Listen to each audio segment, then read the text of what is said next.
of Truth, the official radio station of the Church of Christ or Iglesia ni Cristo.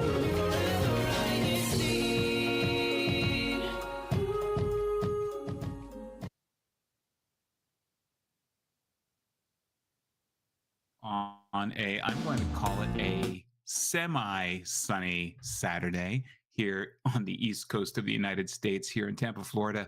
It's about 80 degrees and it's like only 9:30 in the morning here. So we know where this is headed, don't we, Sister Joy? This is typical Florida, but today, of course, is Saturday. It is. It is. And so welcome to the show. It's Saturday, the 14th of September, and it's about 9:32 in the morning here on the East Coast of the United States, which means it's already 9:30 in the evening there in the Philippines and in Asia. And we're so grateful for all of you that have tuned in to join us today, because we've got a really fun topic. We're going to be talking about the first jobs that we've ever had. And I think you're going to be surprised at how your professional hosts here on INCRadio started their careers, because I'll give you a little hint, it wasn't in radio. So we're going to be talking about our first jobs, the experiences that we've had, and more importantly, though, life lessons. Sister Joy, last night, we had a baccalaureate activity here in our region, here in the District of Florida. It was an awesome experience. In the Church of Christ, we have these baccalaureate activities to recognize all of the achievements that our students have made and all of the effort that they're putting into. And of course, never forgetting to recognize the parents for the sacrifices that they make for their kids in school. So it was a wonderful event led by our district minister, Brother Lowell Newcomb, who reminded us about the importance of where it is that we should be placing our priorities, especially when it comes to school and our careers. So today's first discussion is going to be really on what were our first jobs. And so I thought, Sister Joy, we're going to play a little game with our audience. I know our audience really, really loves to connect with us. They are very engaged. That's why they're the best audience around. We have the best audience, don't we? I think we do. Nice Radio Florida fans. And if there's anything I'm an expert on, Brother Robert, it's my opinion. Yeah. I don't know. Yeah, and I think Brother Billy would probably agree with you on that. Oh, he totally does. He totally does. For those of you who don't know Brother Billy, that's my husband. My number one fan. The number one fan and one who always understands the importance of Sister Joy's opinion. Yes, absolutely. So let's jump right into, and so if you are watching right now, we'd love to have you please join us in the comments for this little game that we're going to play to start off our show today, which is match your hosts to the first job that they ever had. And I think there's going to be a couple of surprises here, Sister Joy, because, these first jobs, a lot of times they're not necessarily in line with your career path. People think, kids, they come out of school and they have these impressions that, oh, my first job, as soon as I get out of school, I'm going to be making so much money that I'm going to buy my first car. I don't mean to laugh at that. For those of you who are just now beginning or planning, like Brother Robert said, we had our special gathering for our baccalaureate, and those in the CBI, if you're not familiar with that, that's our Christian Brotherhood International, right?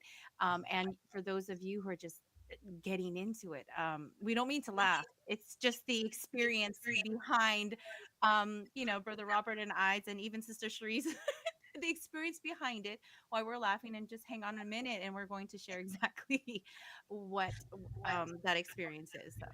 Yeah, exactly. And if Kuyatek, if you could please put us in thumbnails here, because I think our audience would love to see the reactions on our faces when they see what jobs we actually first had. So let's jump right into this. Thank you, Kuyatek. First up, we've got someone who was looks like either a waiter or a restaurant host. Got clipboard. So, I like that. Yeah. So to our audience, those of you that are watching, who of the hosts was the restaurant host?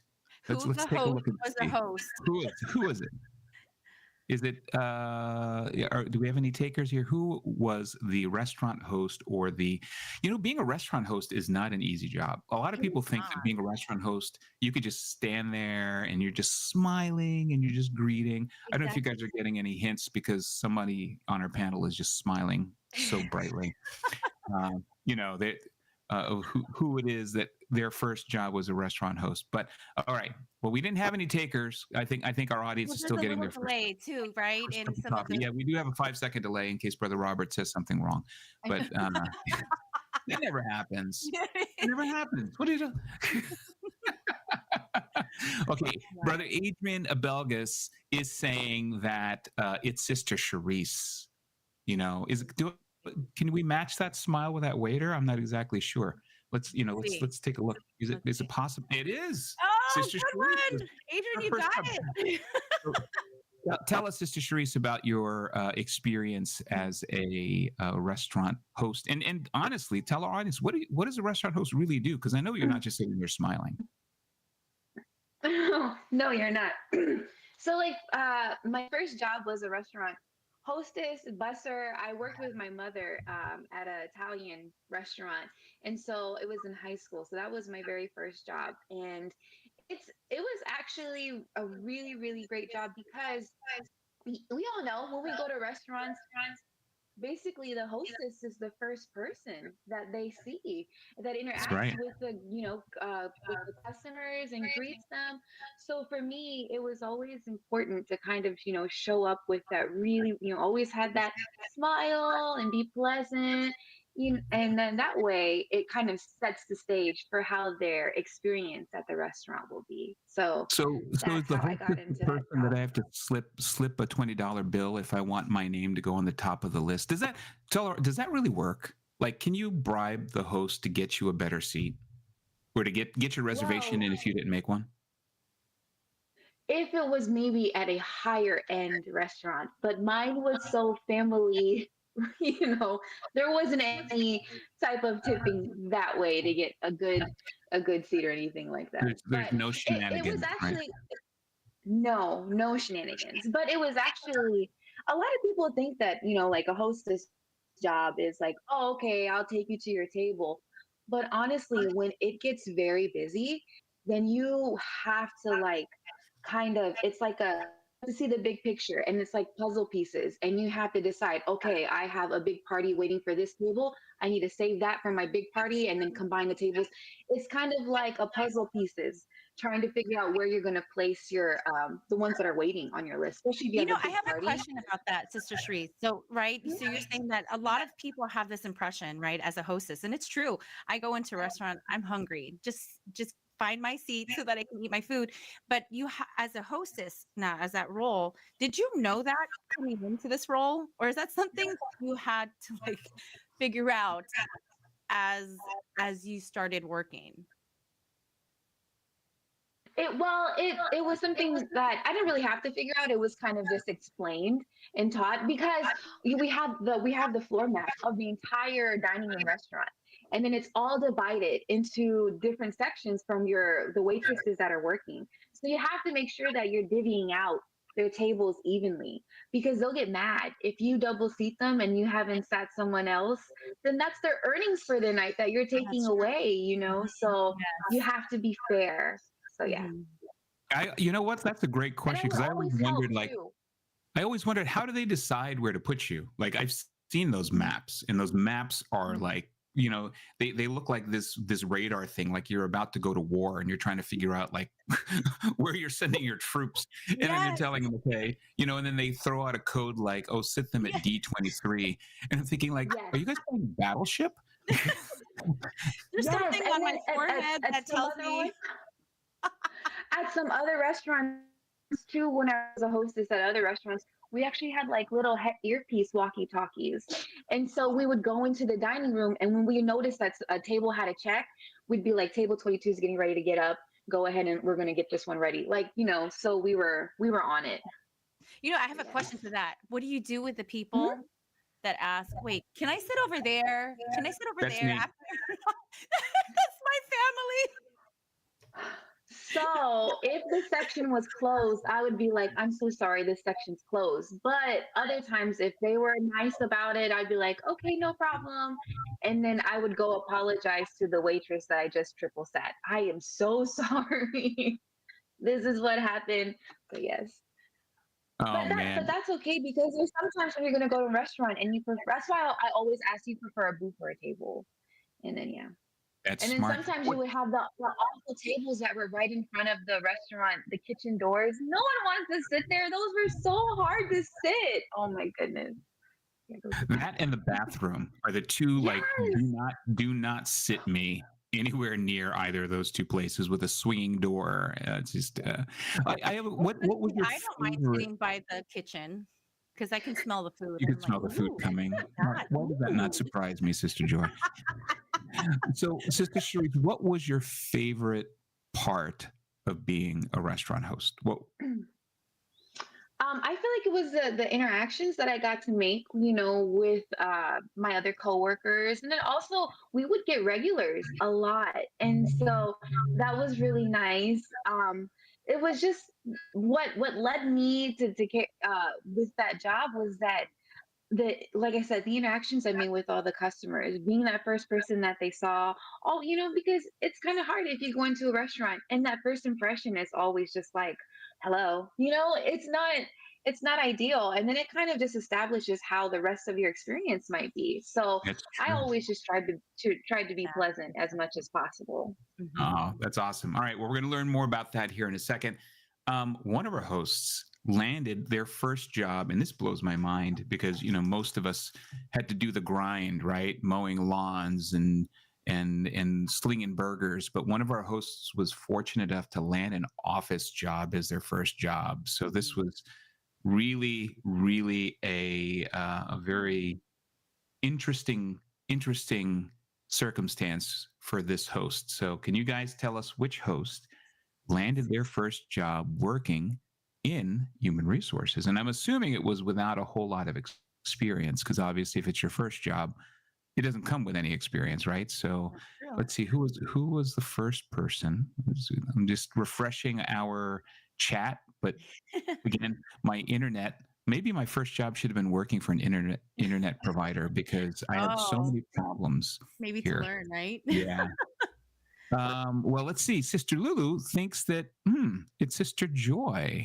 My biggest Something fan that you happens can to do. be on here, and threw out a guess. Let's see who was the first job. Oh my gosh, what a surprise! Why is it no? You know why it's not a surprise?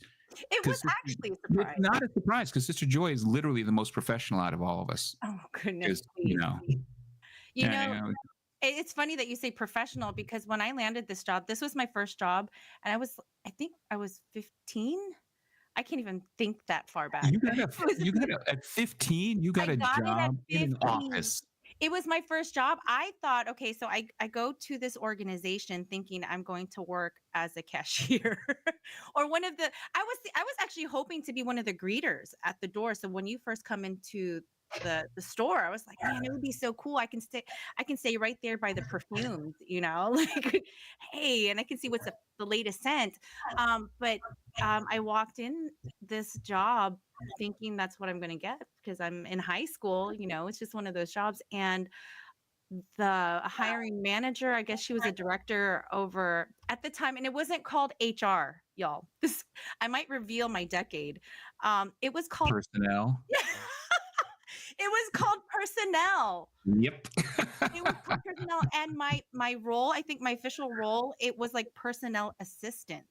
So that's comparative to like HR assistant. Like now, of course they have like revised all these positions and these titles, but as I look back, I'm like, wow, that is kind of cool. But yeah, Oh it was yeah. by accident.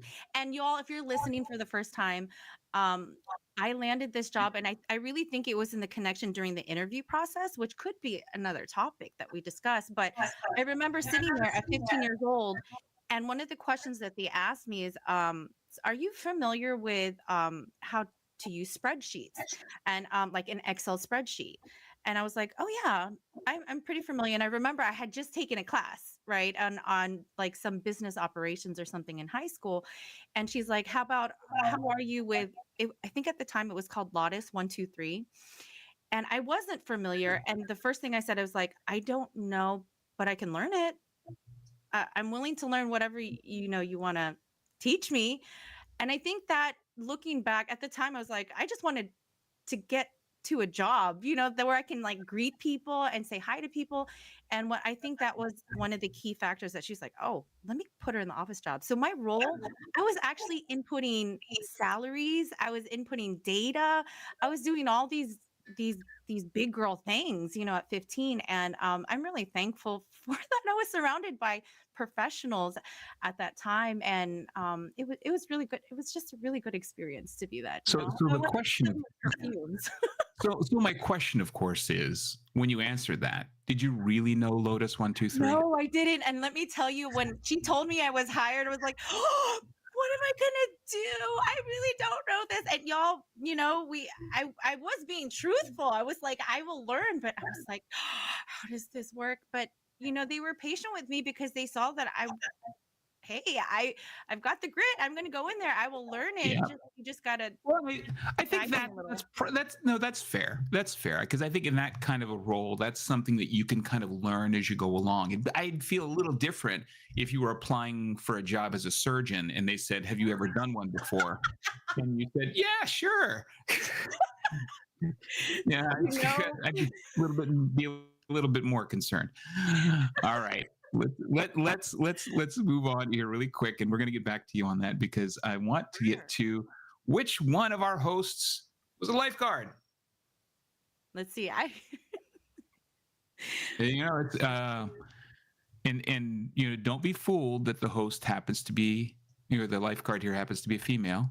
Could be misdirection. You never know. Don't be fooled that thinking that. Brother Adrian on our chat there has said, "Fake it till you make it." I don't know if that was referring to. Yeah, I don't know. I think it was referring to you, Sister Joy. Oh, okay. Yeah, not the surgeon. Don't fake that. Although there's lots of shows out there. So, I think a lot of our guests probably aren't going to be able to figure this one out since this host happens to not be here today, but it was Sister Audrey. Sister Audrey's first job. But I mean, come on. Is that really a reach? I think many Is of it us really a reach? know that. She's Florida and lives on the beach practically. So I think she actually didn't even apply for the job. She was just on the beach, and then they figured, look, hey, you're here so often. Here, just exactly. take this and just watch out for people. So there you go. All right, let's hop onto the next one really quick. Which one of our hosts was a baker? Who was a baker? Who loves food on this show? Well, I think we all do, but yeah, that's fair. That's fair. Who loved it so much that they just want to be inside a seething kitchen for 8 hours, just kneading dough. Oh my goodness, that is. I need dough. Oh, but okay. There you go. The dad joke show is next week. Okay, all right. Wrong show. So one of us here was. So I'm gonna have to say, since nobody else is guessing it, I know again this is a big reach. It's probably a reach, but guess who's a baker? And it's so funny because I was about 16. I was about 15, 16 years old. Still in high school, and it was this man who wanted to start this bakery, but he started by just making cookies, and he made them.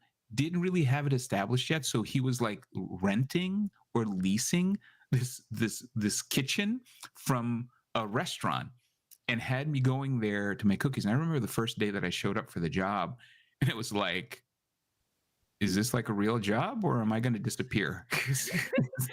Or do I get cookies? I'm in some back kitchen someplace, but it was an opportunity to just learn how to do this. And I'm 15 years old. I can't cook. I still can't cook, but I can bake. And they he was teaching me how to do this, and then eventually the thing took off. Like in like a year, Oh wow. he opened up 3 like restaurants in malls. Because back in the day, here Wow. we go again. Back in the day, remember when malls had food courts?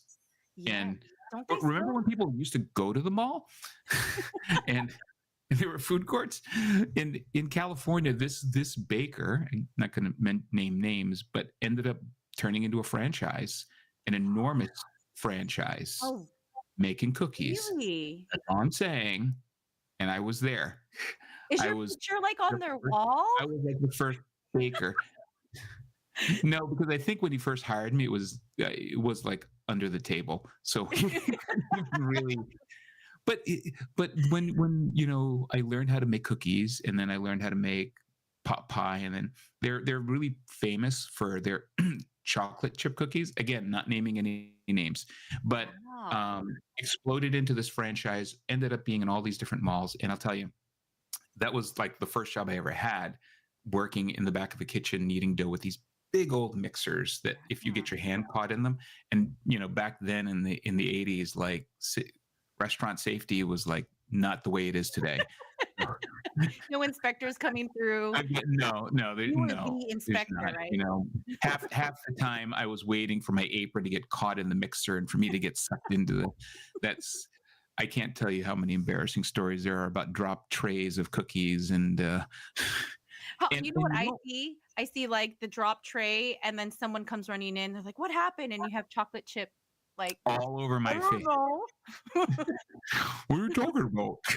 the and what's funny is that back then, back then, today there's so much sensitivity around, and rightfully so, around things like peanut allergies, right?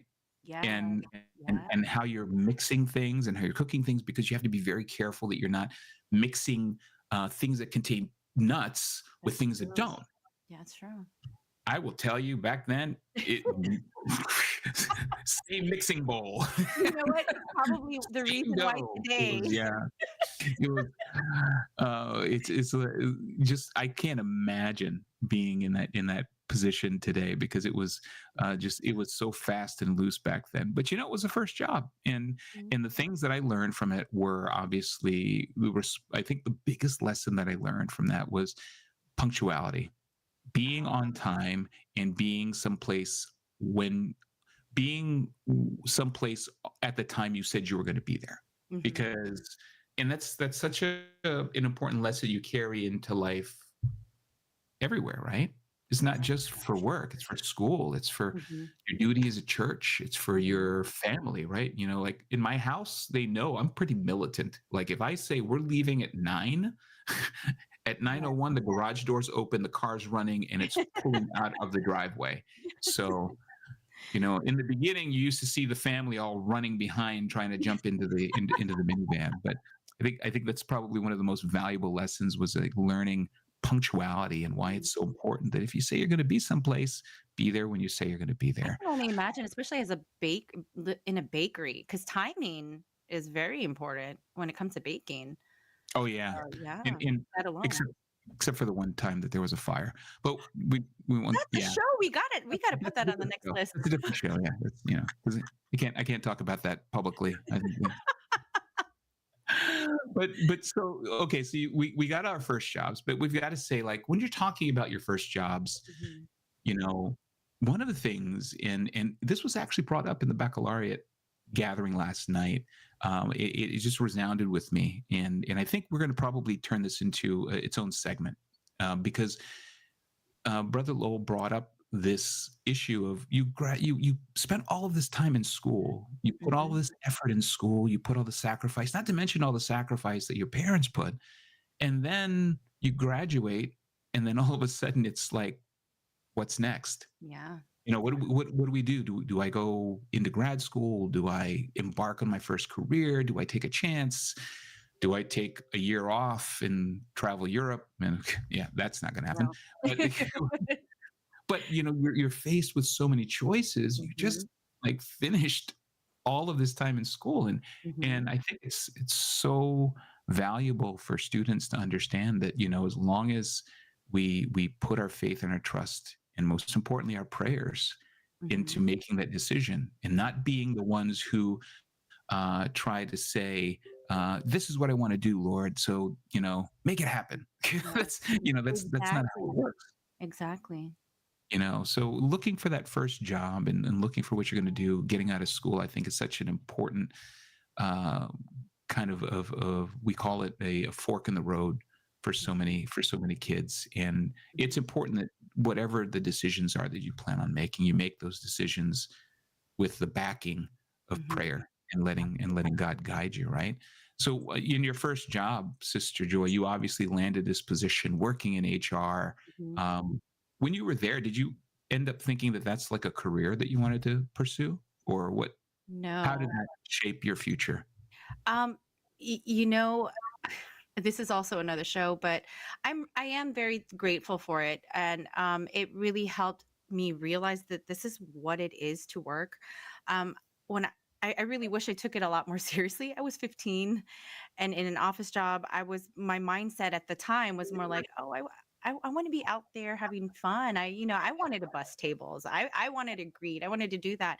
So I think if I could take anything away from that and share that with anyone, especially our youth, is that absorb it and take it in, and just consider it as a blessing, because it's an opportunity God is giving us. Whatever job it is that you have, it's a blessing, right? And you want to learn, you want to be able to take with that, because it's something that you can use also to fulfill your duties in the church. I mean, it's also an additional blessing if you're not yet an officer. There are many different positions where you can use your Yeah. talents and skills. And I think that's also helped, me, and I was a young, that's been he, right? At been time. I'm trying to go back to the decade that it was when I was 15. But yeah, it did help. It also helped me as a Binhi officer at that time. And it wasn't called Binhi then. It was called, what was it called? It was called Binhi. It was called Binhi, but it Oh, wasn't, it's been we here, didn't yeah. have CFO yet. It Right, was right. like, yeah, it was like Book a Bin. We had Bookload. Could you It's so funny because you said, I'm trying to remember the decade when I was 15, and in my mind I'm trying to remember the century that it was when I was 15. Just well, Sister Charisse, what about you? Like, when you started working, obviously you took that first job probably because you wanted to get some life experience, make a little money, right? So you could start buying things that you wanted to do. But what was it that that you thought was like one of the most valuable lessons that you took from that? And then how did that end up shaping like what you wanted to do for your future? Like, you're obviously in the healthcare industry, so they're two very Mhm. different areas, but They are. So, me being a nurse, it is obviously different from being a hostess, but there's a lot of qualities that I inherited from that job that helped me to Mhm. be the type of nurse that I am today.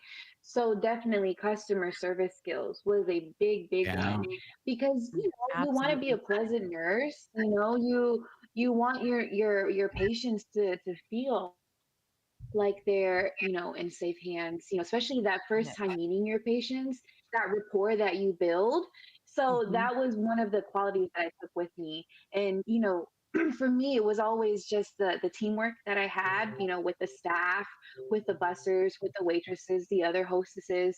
That aspect of that job as well brought me Mhm. into what I'm doing now. A lot of what I do in my field, there has to be a lot of teamwork, Mhm. the delegation, asking a busser to bus the table. The same thing I do now is asking someone, to do something that I need them to do right away. So those types of qualities I brought into what I do now, but I always make sure that, I'm humble in my Mhm. approach. I think that's what's kind of important to me, especially with the type of worker that I aim to be, the type of nurse that I aim to be with my patients. It's always having that underneath, having that humility, and then so that way I feel like I'm respected more as a nurse because then my coworkers can see, okay, she might be serious, but she's also gentle in her approach, Mhm. Mhm. and so that's kind of the things that I took from that job that kind of made me the type of nurse that I am today. Apparently, I'm a really great nurse and really great to work with. So I don't know. You are what they great to told work me. with. I mean, of Well, course. that comes as no surprise, right? And I think the term that they use to describe that, I mean, you use customer service, but I Mhm. think in healthcare, it's called your bedside manner, right? Yes. Yes. Yep. Yeah, Bedside and so, manner. so your customer service skills that you learn working there as a hostess at the restaurant, working, sort of translated into the bedside manner that you have today, which obviously is something that you had to cultivate. Right? You had to Mhm. actually develop that. So that's awesome. Well, it's again, you blink an eye here, and it's already like the top of the hour because, as you know, and as our tagline says, we are the fastest Mhm. 30 minutes on radio. And it's now 10:01 here, but we want you to please stay tuned because right after us is our friends over there at INCRadio South Central States. They've always got some great topics that they'll be covering with Brother Nate and Sister Arnie. But please stay tuned next week. I don't know, from just today's show, I think we've got 3 more segments we're going to be coming up to really follow up on this topic about first jobs, career paths, decisions that you have to make. And so much of that, I think, is focused on really how it is that the youth today, especially here in the Church of Christ, really prioritize where it is that their focus will be. And there's lots to talk about that. So please stay tuned. Next week, we'll be back on at the same time, 9:30 East Coast here. But for now, this is Brother Robert DePaulis from here in Tampa, Florida, for Sister Joy, who's there in Orlando. And of You got course, it. up there in the Panhandle, we have Sister Sharice there in Pensacola. We wish you a very happy Saturday. Please stay tuned, and we'll see you next week.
This is INC Radio, DCEM 954, the voice of truth, the official